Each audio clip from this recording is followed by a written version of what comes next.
पाकिस्तान ने इसको अभी ज्वाइन कर लिया, लेकिन पाकिस्तान ने अकेले नहीं ज्वाइन किया, मिलकर उसको ज्वाइन किया है, क्योंकि ट्रंप का ये एक प्लान तो है कि वहां पे वो अमन लाने का प्लान है। तो ये पाकिस्तान की जो अहमियत है, देखिए इस वक्त बढ़ती हुई अहमियत, जिसपे कि ट्रंप ने खुद पाकिस्तान को दावत दी है। ट्रंप का तो ये है कि वो दबाता भी बहुत है और वो ही डजंट केयर। पाकिस्तान का डिप्लोमेटिक जो क्लाउड है वो और बढ़ेगा। जी अस्सलाम वालेकुम, एक मर्तबा फिर से सभी देखने वालों को खुशामदीद। आज़ाद सियासत में और मुल्की सियासी सूरत हाल पर बातचीत करेंगे। बहुत सारी खबरें सामने आ रही हैं कराची में, जहां पर अफसोसनाक वाकया पेश आया, उसके बाद बहुत सारी स्टेटमेंट्स ऐसे आई जिनको सोशल मीडिया के ऊपर कंट्रोवर्शियल करार दिया गया। फिर 8 फरवरी भी है, उसमें पाकिस्तान तहरीक इंसाफ ने एक कॉल दे रखी है। उस कॉल से पाकिस्तान तहरीक इंसाफ कितने मकासद अपने पूरे कर सकेगी।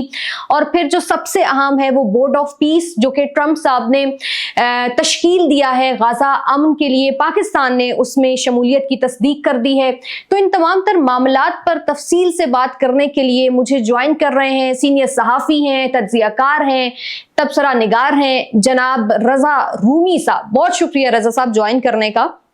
सबसे पहले तो इससे हम आगाज कर लेते हैं, ये जो बोर्ड ऑफ पीस, बड़ा अहम बोर्ड ऑफ पीस, इसमें पाकिस्तान की शमूलियत को आप कैसे देखते हैं और इसकी क्या सिग्निफिकेंस होगी, और आने वाले दिनों में पाकिस्तान कितना अहम किरदार आपको लगता है कि अदा कर रहा है इस अमन के हवाले से, जो कि गजा में होना बहुत ज्यादा जरूरी है।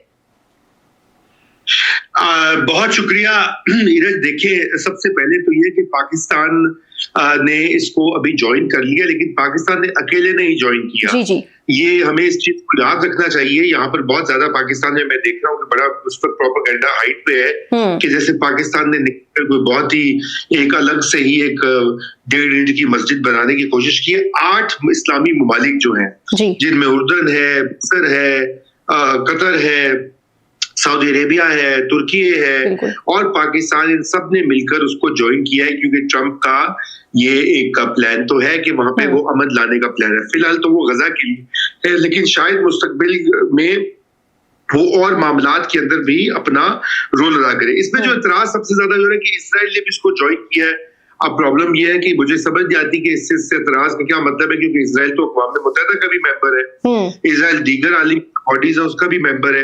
तो ये पाकिस्तान की जो अहमियत है, देखिए इस वक्त बढ़ती हुई अहमियत, जिसपे कि ट्रंप ने खुद पाकिस्तान को दावत दी है और वो ये चाहता भी है कि पाकिस्तान गजा में किरदार अदा करे। वहां पर जो भी एक प्लान है पीस का, उसके खदोखाल अभी वाज़ेह नहीं है। लेकिन यहाँ पे 2 बातें, एक तो हमें एहतियात ये करनी होगी कि हम किसी सूरत में इसराइल को उसकी मनमानी जो है या उसकी जो हट धर्मी जो है उसकी इजाजत नहीं दे सकते, क्योंकि वो हमारे कौमी पॉलिसी के खिलाफ है, हमारे अवाम की जो उमंगे हैं उनके खिलाफ है। और दूसरी अहम चीज ये है कि हमें किसी न किसी मोड़ के ऊपर ये जो पीस कमेटी है या गजा में जो फोर्स भी बनेगी स्टेबलाइजेशन की, उसको बड़े अभी तक हमने बहुत सी शराइत लगाई है, उनके ऊपर कायम रहना होगा और ट्रंप के दबाव में बिल्कुल नहीं आना होगा। क्योंकि अगर ऐसा होता है तो फिर आपको पता है कि ट्रंप का तो ये है कि वो दबाता भी बहुत है और वो ही डजंट केयर कि बाकी मुल्कों के अंदर क्या हो रहा है, क्योंकि पाकिस्तान। अच्छा रजा रूमी साहब, आपने एक चीज का बड़ा अहम तस्करा किया और वो ये कि हमने किसी भी तरह के प्रेशर में नहीं आना और खास तौर के ऊपर ट्रंप के प्रेशर में नहीं आना। तो वो प्रेशर किस तरह से हो सकता है, और पाकिस्तान जो इस बोर्ड ऑफ पीस में शमूलियत के हवाले से चूंकि तस्दीक भी है और अब वहां पर डिफरेंट चीजें भी होने जा रही हैं, क्या हम इसको स्ट्रेटेजिक डिप्लोमेटिक इनिशिएटिव कह सकते हैं? जी, ये ट्रंप का बिल्कुल एक इनिशिएटिव है। पाकिस्तान भी जो है उसी तरीके से एक रोल अदा करना चाहता है इस मिडिल ईस्ट में भी और दुनिया की स्टेज के ऊपर भी। देखिए अभी फाइनेंशियल टाइम्स में जो अखबार है, जरीदा, उसमें एक खबर आई, उसमें एक मजमून आया था कि पाकिस्तान एक मिडिल पावर के तौर पर उभर रहा है। अब मिडिल पावर जो होती है वो जैसे बिग पावर्स है, जब अमेरिका हो गया या चीन हो गया या किसी हद तक आप रूस को भी कह सकते हैं, उसके बाद जो मिडिल पावर्स होती है अब उनका जमाना है कि वो उभर कर सामने आ रही है। पाकिस्तान में शामिल है, तुर्की भी शामिल है, सऊदी अरेबिया भी आप उसी में शुमार कर सकते हैं, जिनकी मईशत या फौज मजबूत है या आइडियल सिनेरियो में दोनों बहुत मजबूत है। तो बिल्कुल पाकिस्तान का डिप्लोमेटिक जो क्लाउड है वो और बढ़ेगा इस फैसले के बाद। जी ठीक। अच्छा, आपने एक जरीदे का जिक्र किया जो कि बड़ा अहम जरीदा है। अभी 2 दिन पहले एक अमरीकी जरीदा है फॉरेन अफेयर्स, सिर्फ एक सवाल चाहूंगी और उसके बाद पाकिस्तान की सियासत पर बात करेंगे।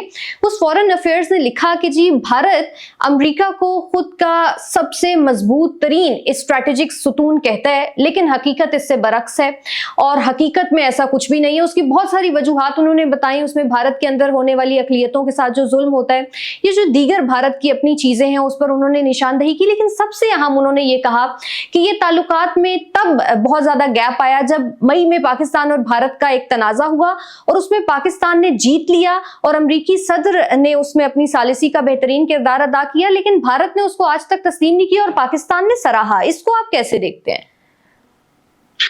देखिए, बिल्कुल इसको भारत का तो मैं समझता हूं कि बहुत नुकसान हुआ है पिछले मई 2025 से लेकर, और उसमें एक बहुत बड़ी तो वजह यह है कि भारत की जो फौजी सलाहियत है जिसका बड़ा चर्चा था वो एक तरह से एक्सपोज हुई, बेनकाब हो गई। और उसके बाद दुनिया ने ये देखा कि पाकिस्तान जैसा मुल्क जो कि भारत से कहीं छोटा है और उसका बजट भी छोटा है, दिफाई बजट भी छोटा है, उसने भारत को मुंह तोड़ जवाब भी दिया, बल्कि उनके अब तो ट्रंप की जबानी 8 तैयारी मार गिराए। ये बहुत बड़ी विक्ट्री थी पाकिस्तान की आर्म्ड फोर्सेस की, पाकिस्तान की एयर फोर्स की। और उसके बाद से जो भारत का एटीट्यूड भी था, एरोगेंट एटीट्यूड, उसके बाद ट्रंप को उन्होंने नाराज कर दिया है। अब ट्रंप तो उनकी लतें लेता है, हर दूसरे दिन वो कहता है जी मोदी ऐसे कहता था, मोदी वैसे कहता था। मगर उसके अलावा ये भी हुआ है कि इस वक्त भारत की जो एक पूरा उन्होंने अपना इमेज बनाया हुआ था कि जी वो एक बहुत ही बड़ी इकोनॉमी बन चुके हैं, वो चीन का मुकाबला करने की हिम्मत रखते हैं और वो एक जो जमहूरियत है वो सारा भांडा भी फूट गया है। और क्योंकि जो वहां पर अकलियतों का आपने जिक्र किया और जमहूरी आजादियों का जिक्र किया, वो भी दुनिया बड़ी करीब से देख रही है। देखिए, भारत अपने आप को दुनिया की सबसे बड़ी जमहूरियत कहता है, वर्ल्ड्स लार्जेस्ट वोट्स के एतबार से। और लेकिन वो जमहूरियत कैसी है कि जहाँ पे अकलियतें आजाद नहीं है, जहाँ पे इतने ज्यादा जो एक्टिविस्ट हैं वो जेल में है, जहाँ पे कश्मीर और दीगर ऐसे इलाकों के ऊपर एक जबर के जरिए मरकजी हुकूमत ने अपना जो कदम रखा हुआ है। तो इन तमाम बातों की वजूहात के ऊपर भारत के लिए इस वक्त बहुत मसले बने हुए हैं और उसका वो डिप्लोमेटिक इमेज मुतासिर हुआ है जो एक जमाने में हुआ करता था, बेहतर हुआ करता था। जी अच्छा, रज़ा रूमी साहब, कुछ पाकिस्तान की सियासत पर बात कर लेते हैं। जनवरी खत्म होने को है, फैब में वैसे मौसम तो पाकिस्तान में तब्दील हो जाता है और सर्दी की शिद्दत जो है वो भी थोड़ी कम हो जाती है, लेकिन सियासत का दर्जा हरारत मेरा ख्याल है कि फरवरी में थोड़ा सा और ज्यादा बढ़ेगा। और वो इसलिए बढ़ेगा कि पाकिस्तान तहरीक-ए-इंसाफ ने एक कॉल दी हुई है 8 फरवरी को। वैसे उस कॉल के हवाले से पहले तो मुझे ये बताएं कि पाकिस्तान तहरीक-ए-इंसाफ आपको कितनी तैयार नजर आती है और कितनी सड़कों को गरमा सकेगी इस मर्तबा पाकिस्तान तहरीक-ए-इंसाफ? देखिए, ये बात ऐसी है कि ये अभी तो कयास आराई के जुमरे में आती है ये बात, क्योंकि उसकी वजह ये है कि जो नए वजीर आला आए हैं केपी के आफरीदी साहब, वो बड़ी कोशिश कर रहे हैं, भाग दौड़ लगे हुए हैं, इधर से उधर लाहौर जा रहे हैं, कराची जा रहे हैं, रोजाना लहू गरमा रहे हैं, हर वो काम कर रहे हैं वो जो कि अपनी वजारत आला की जो ड्यूटीज के अलावा हर काम कर रहे हैं। तो अवाम ने उनको मुंतखब इसलिए किया पीटीआई को कि वो डिलीवरी दे, गवर्नेंस दे, उनको नॉमिनेट करके उनको पार्टी की पावर मिली हुई है केपी में।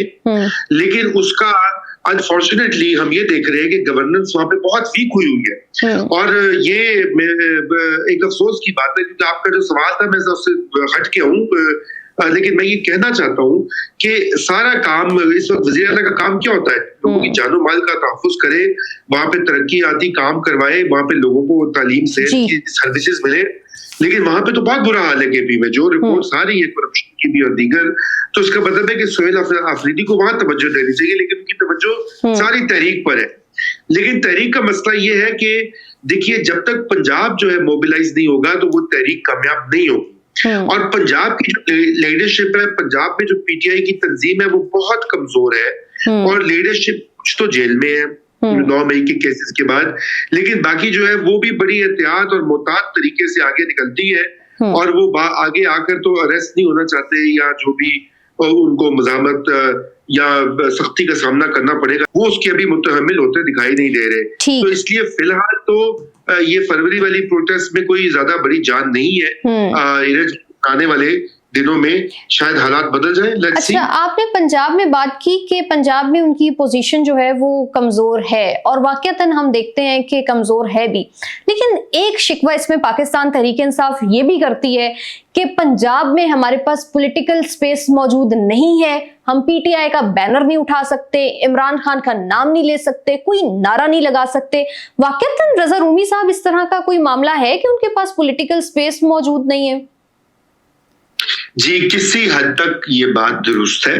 अच्छा। कि उनके ऊपर सख्तियां तो हैं। देखिए, उनको जलसों जुलूस की इजाजत नहीं दी जा रही, जो सच है वो सच है। मगर बात ये कि पाकिस्तान की तारीख में पहले ऐसा हुआ है, पाकिस्तान पीपल्स पार्टी के ऊपर 8-9 साल किसी किस्म की सियासी एक्टिविटी की आजादी नहीं थी। बिल्कुल।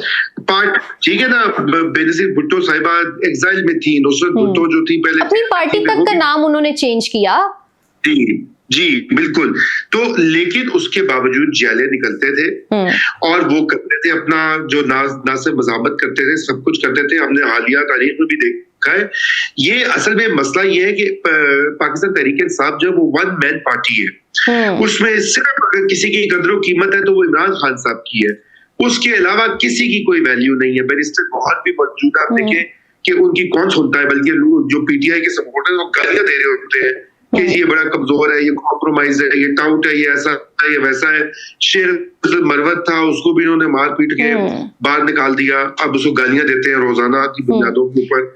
अच्छा, रजा रूमी साहब, आपने पाकिस्तान पीपल्स पार्टी का जिक्र किया। सेकंड टियर, थर्ड टियर की लीडरशिप नहीं आती, उसकी तंजीम साजी नहीं होती, जिले के लेवल के ऊपर, डिवीजन के लेवल के ऊपर, तहसील के लेवल के ऊपर, तो उस वक्त तक ये मामला हल नहीं होना चाहिए। जी हाँ। अच्छा, आपने पाकिस्तान पीपल्स पार्टी का जिक्र किया, इसी तरह नून लीग पर भी बहुत मुश्किल हमने वक्त देखा, जेलें भी काटी, और फिर उसके बाद वो कहीं ना कहीं उन्होंने अपनी पार्टी को भी संभाला और दोबारा से अपने वोट को भी किसी हद तक मजबूत किया, और दोबारा हमें हुकूमत के अंदर नजर भी आए। पार्टीज पर मुश्किल वक्त, इसका मतलब है आता रहता है। पाकिस्तान तहरीक इंसाफ पर भी मुश्किल वक्त है, लेकिन हम देख रहे हैं कि पाकिस्तान तहरीक इंसाफ उस वक्त से निकलने के लिए शायद खुद कोशिशें नहीं कर रहा या उनको रास्ता नहीं मिल रहा है। इसमें आपको गलती या कसूर कहां पर नजर आता है? पाकिस्तान तहरीक इंसाफ की लीडरशिप या बाकी वो तमाम लोग जो सोशल मीडिया के ऊपर बयानात देते हैं लेकिन पीटीआई से फिर खुद को अलग थलग भी कहते हैं? देखिए, इसमें सभी का कसूर है। सबसे जो बक स्टॉप सेट इमरान खान, अगर वो जेल में चले गए, जैसे कि बहुत सारे पाकिस्तान की बड़े सजील की तारीख में लीडर्स जाते रहते हैं, ये कोई अनोखा वाकया तो नहीं है। इमरान खान को अकेला तो ये नहीं सफर कर रहे।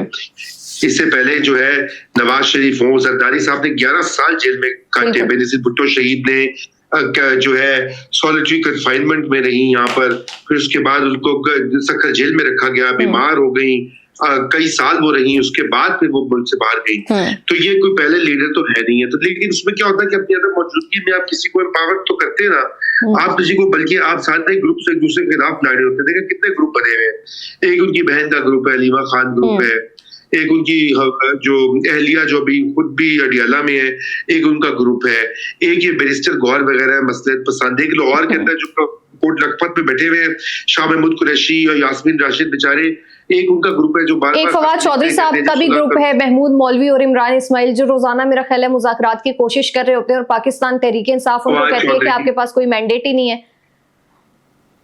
बिल्कुल। तो एक तो ये ग्रुप बंदी और धड़े बंदी हुई है। अच्छा, दूसरी बात ये कि ये बिल्कुल इसमें कोई शक नहीं है कि इनकी तंजीम जितनी वीक रही है उसके ऊपर तवज्जो नहीं थी। देखिए, जो 2022 में जब निकाले गए तरीके दमाद में, तो बस जलसे पे जलसा और अमरीकी साजिश, ओए फलाना और ओए धमकाना, तो उसके बजाय आप अपनी पार्टी में तवज्जो देते हैं। अगर आपने आगे चल के मुकाबला करना, आप तंजीम साजी करते, जिलों में डिवीजन पे अच्छी लोगों को आगे लेकर आते, वो उजलत में सारी तवज्जो कोई और रही है। और ये बड़ी अनफॉर्चुनेट बात है क्योंकि पार्टी है वन मैन शो। तो अगर जब तक एक सियासी पार्टी नहीं बनेगी एक तहरीक से, उस वक्त तक इसकी मज़ामत की कैपेसिटी जो है वो कम ही रहेगी। जी तो आपको कोई हल नजर आता है पाकिस्तान तहरीक-ए-इंसाफ का इस वक्त जो वो बंद गली के अंदर मौजूद है, खुद भी काविशें और कोशिशें उस तरह से नहीं है, लेकिन हुकूमत को भी वो आड़े हाथों लेते हैं, फिर मज़ाहमत की भी बात करते हैं, फिर कौमी असम्बली के अंदर उनके जो अपोजिशन लीडर साहब हैं वो भी कुछ इसी तरह की बातें करते हैं, सेनेट के अंदर भी इस तरह की गूंज हम सुन रहे हैं। लास्टली मुझे बता दीजिएगा, कोई पाकिस्तान तहरीक-ए-इंसाफ के पास क्या ऑप्शंस मौजूद हैं इस वक्त?